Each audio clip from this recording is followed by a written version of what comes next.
non seulement C'est surréaliste. Non, mais j'y crois pas. Alors, on va payer pour les assureurs si jamais ces derniers ont des problèmes d'argent.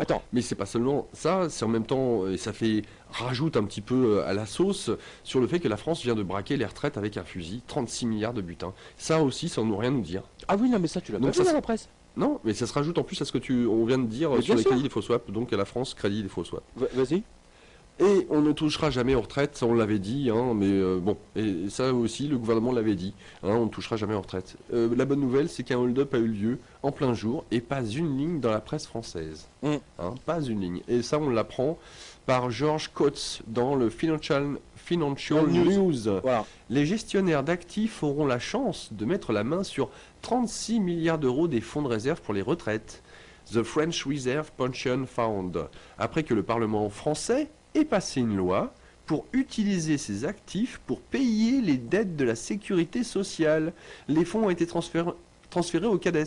Alors, ce qui est très intéressant, parce que là, pour payer les dettes de la sécurité sociale, et vu que c'est le prochain programme sur lequel souhaite se pencher le gouvernement, faudra s'attendre certainement à des miracles. Non, mais les mecs du gouvernement, ils vont être contents là avec nous. Là. Ah bah, magnifique. Parce que là, c'est l'info bien entendu que vous ne voyez nulle part. Hein.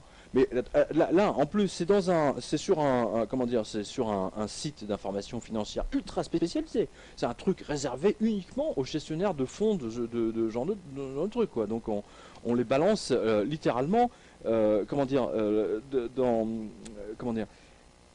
balance cette information et 36 milliards, hein, donc à la destination des gestionnaires de fonds privés, voilà.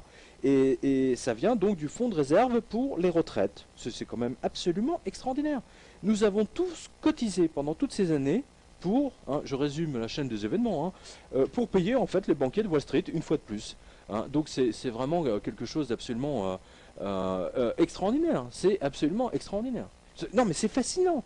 Et les mecs, ils ont braqué 36 milliards de retraites la semaine dernière.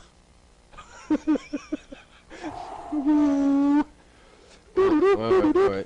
Et donc par deux fois. Hein. En fait, on sert vraiment la soupe. Hein. On sert vraiment la soupe. Hein. Alors donc, et là, Zero Hedge dit que donc dans toute la zone euro est en banqueroute et que maintenant donc la France, hein, je résume, et les autres sont obligés de recourir aux solutions de fortune, donc des rustines, parce que la Banque Centrale Européenne ne veut pas utiliser la planche à billets, donc indice Nikkei à nouveau, voilà. Et les vampires financiers se frottent les mains. Alors voici ce qu'ils disent les vampires, écoutez bien. Clearly, the move creates new opportunities. Il y a de nouvelles opportunités. Ouais. Because the French asset management market will be reshuffled because of the changes. Hein, parce que le marché donc du management des actifs français va être complètement redistribué à cause de tous ces changements. Voilà. Lire ici, donc vous avez un lien pour le côté technique. Champagne. Non mais c'est super. 36 milliards, attends, ah ouais, c'est génial. Attends, c'est super hold-up. Attends, les mecs qui attaquent des banques, mais quelle bande de ploucs. De mecs qui attaquent des banques pour rafler quoi, 300 € ou 1000 €. Non mais attends, j'y crois pas. Le mec là, il vient de te braquer 36 milliards de retraites des Français. Rien que ça. Pour payer effectivement les... Voilà. Et on s'étonne après que la France a des problèmes de fin de mois. Mais c'est lié. C'est lié.